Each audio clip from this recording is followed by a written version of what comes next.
The views and opinions expressed on the advice line are not necessarily those of the station, the sponsor, or your host. Advice is provided for informational purposes only. Advice line appearances are paid for by the participant. And welcome once again to our series with the experts and doctors from Summa Health, talking about various health issues that are concerning our community every single month here on WNIR. April is Alcohol Awareness Month. It's a chance to raise awareness and understanding of alcohol use disorder and the very serious health consequences associated with excessive alcohol consumption. Joining us today on the program from Summa Health is Dr. Aly Zewail. He is a psychiatrist specializing in addiction medicine at Summa Health. He's going to talk about what we should know about alcohol use disorder, including the signs, symptoms, treatment options, and how to support any loved ones we have struggling with alcohol use disorder. First of all, Dr. Zewail, thank you very much for being with us here this afternoon. Well, thanks for having me. Now, tell us about alcohol use disorder. How is that now defined? Well, basically, alcohol use disorder is like a medical condition that's characterized by unhealthy pattern of alcohol consumption. Like in simple terms, like people will continue to consume alcohol despite of harmful consequences. So, alcohol is extremely addictive substance that can trigger release of chemical substance in the brain and alter the structure of the brain in some people that are prone to the substance use disorder, and that will lead to the harmful consequences, and they cannot stop despite they know that they're harming their own life and the loved one around. Now, who is at risk for alcohol use disorder? Well, actually, it's all age groups. Like we can start with the young adults that are like still in college, and it will have like a negative impact on them because their brain is still developing, is still in the progress. Also, like the midlife adults, like the one that go through the stress of life, parenthood, employment, and even older folks, like with age-related illnesses, with mental problems.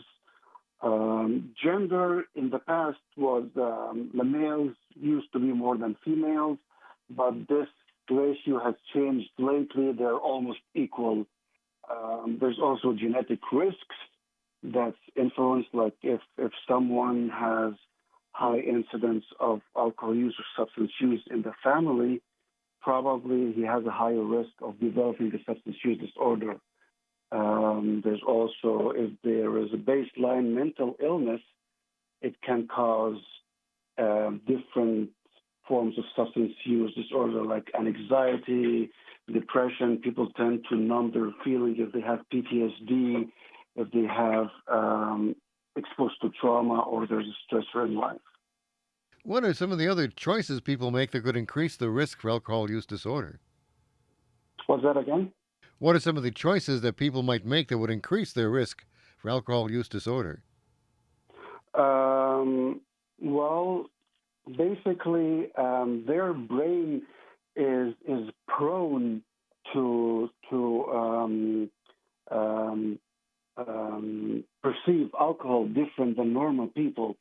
So the risk that can put them in this alcohol use disorder is early consumption. If they are having mental illnesses that are not treated, as I said before, like if they have a childhood trauma, PTSD, if they are exposed to, there's a peer pressure like in college, that kind of stuff, that can increase the risk and make them more exposed to be affected with substance use disorder. Now, how can we tell if somebody has alcohol use disorder or an addiction versus somebody who just enjoys drinking? Well, the simple term is that they're going to continue drinking despite of harmful stuff happening to them. But the things that a family or a loved one might notice, like failing to fulfill obligations at home, work, or school, There's going to be like new financial issues. It wasn't there in the past. There's going to be relationship problems. They're going to be withdrawn from the loved ones. They want to stay by themselves. They're going to lose interest in their favorite activities and hobbies. They wanted to sleep more. They're eating less, and sometimes they're eating even more.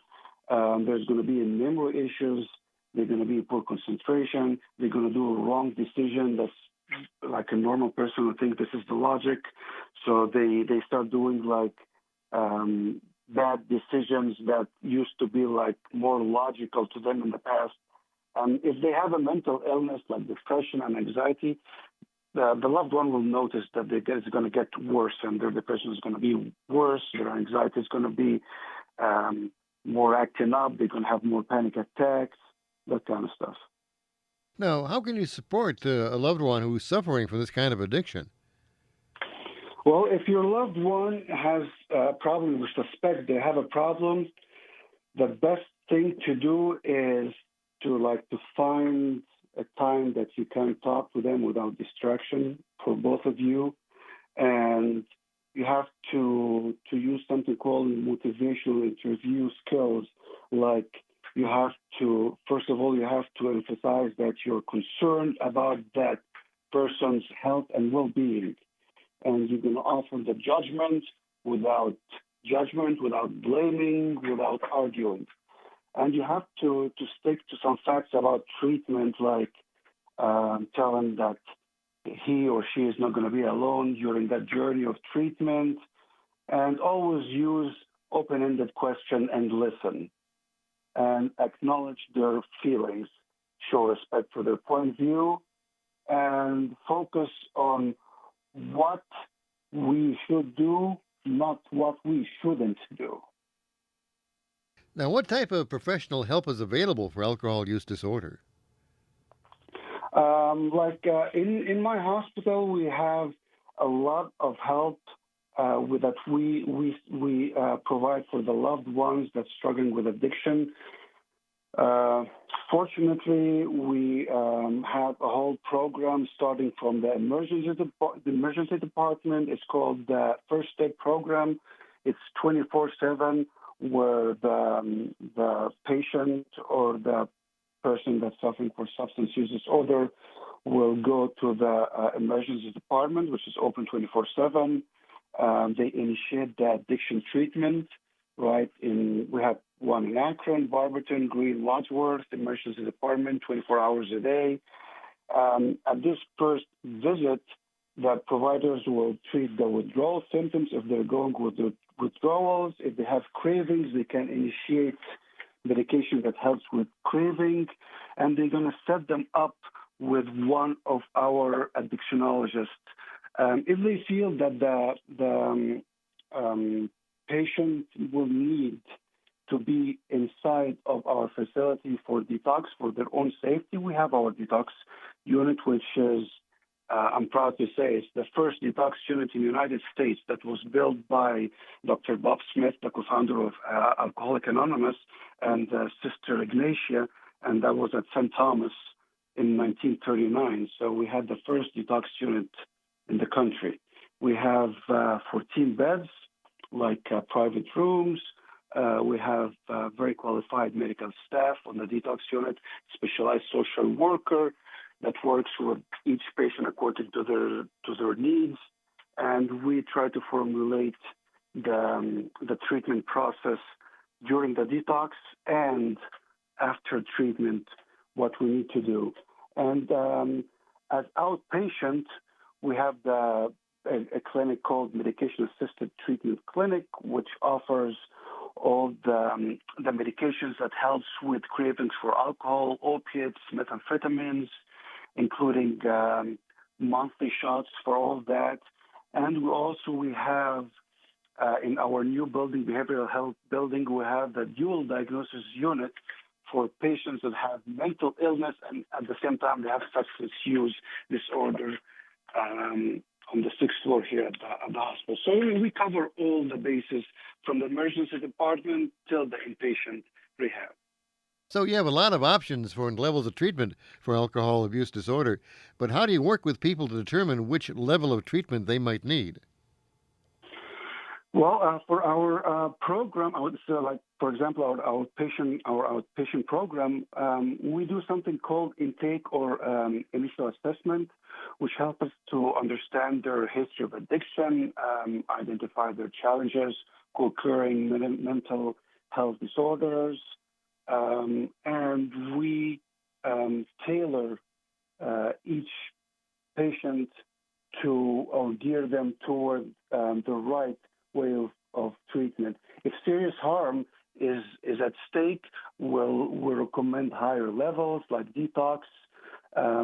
We can recommend there during that assessment either medication-assisted treatment.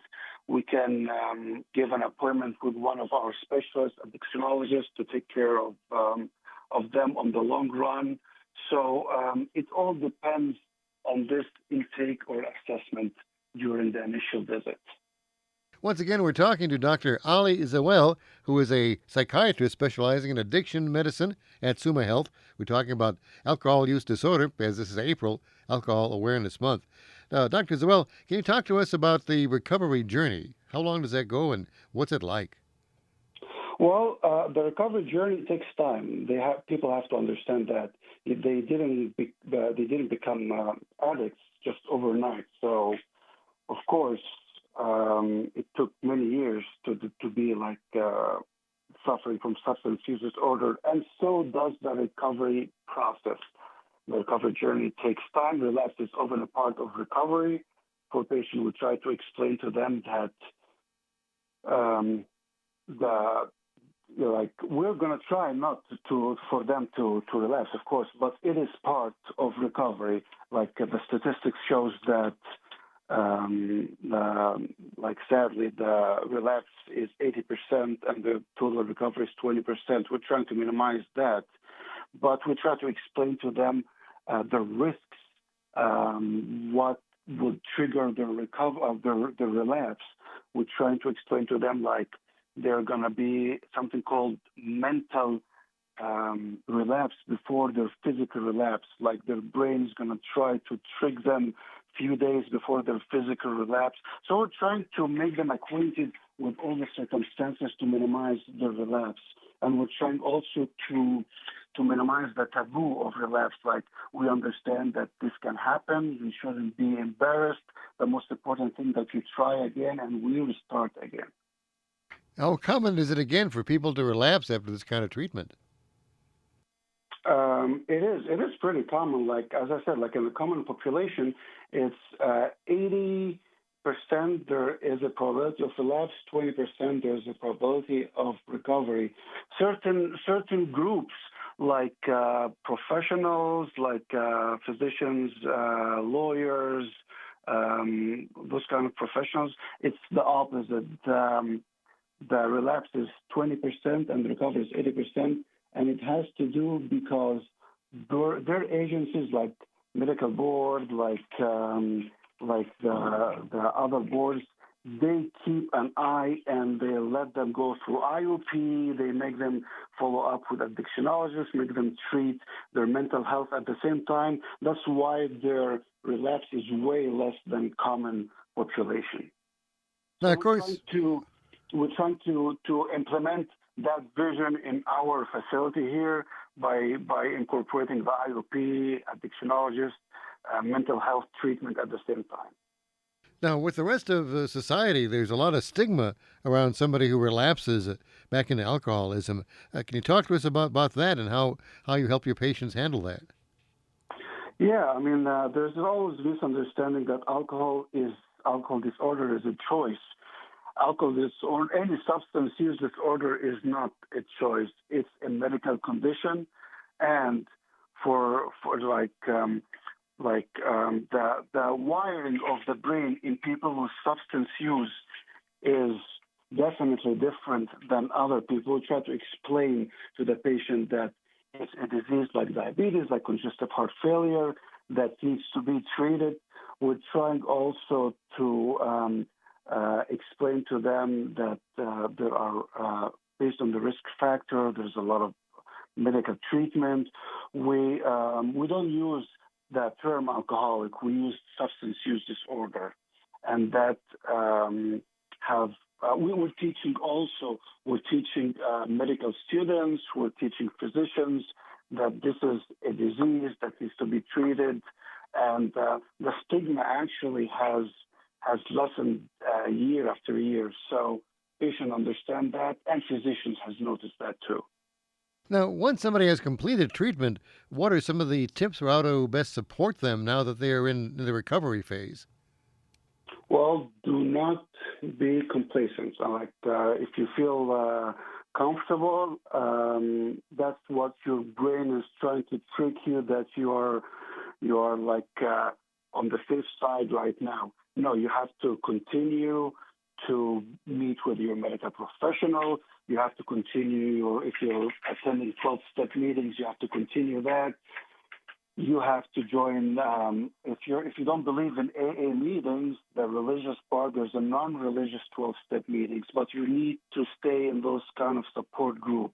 We offer, after finishing the IOP, we offer something called relapse prevention or aftercare, which is only once a week after finishing the whole intensive outpatient therapy, just to keep them in the loop. We, as I said, continue with your addictionologist. We monitor our patients at least every 3 months. We make sure that they're still, and their family, they're still progressing. And we always tell them, do not get in a mindset that you can beat addiction alone. You have to continue to engage with support group therapy, and even with your sobriety is under control. Is it ever possible for somebody who has suffered from alcohol use disorder to ever going back to be able to have an alcoholic drink once in a while and not slip back into the addiction? No. If you have substance use disorder, definitely you cannot do that. As I mentioned before, the wiring of the brain is totally different than the other population. They cannot. There's nothing called just one drink and he can drink normally. Sadly, the reward center in the brain is wired differently, which means once he takes one drink, again he's going to lose the control over his frontal lobe, which is the executive function of his brain, and he's going to start using his midbrain, which is a basic instinct without logic. So we try to explain to them in simple terms that he cannot even have one drink in the future, or else he's going to go back and remember the bad consequences. Always happens even with one drink.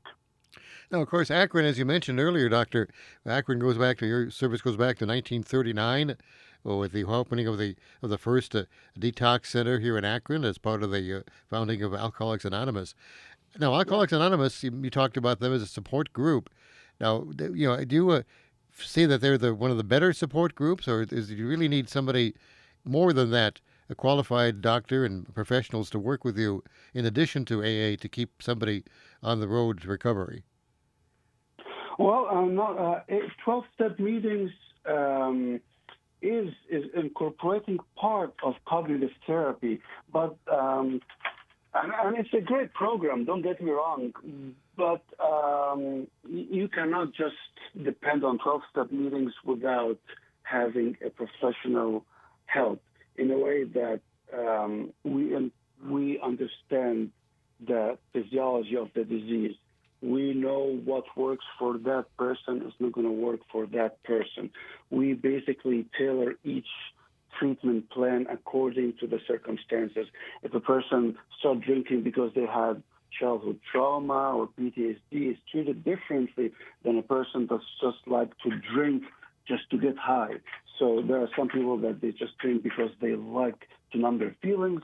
Others, they just like to drink to get high. Each one of those groups have different kind of medication, different approach in treatment. Now, I know there are listeners that are wondering, if they have a problem with this. Is there a certain number of of drinks or amount of alcohol that one uses on a daily or regular basis that is like a warning sign that you may be more than just a social drinker? You may have an actual problem. Yeah, it's like 7 drinks a day for male gender is going to be 7 drinks a day, or 14 drinks a week. For females is going to be 3 drinks a day or 7 drinks a week. Anything more than that put them in the risk of having alcohol issues.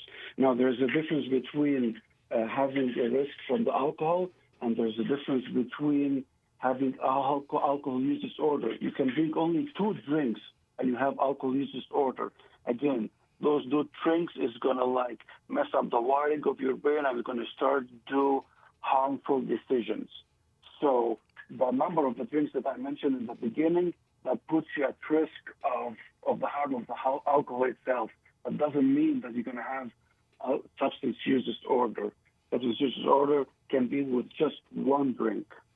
And I just want to mention also, like for males above 65, it's also going to be 3 drinks a day or 6 to 7 a week max. Anything more than that will put them at risk of alcohol issues.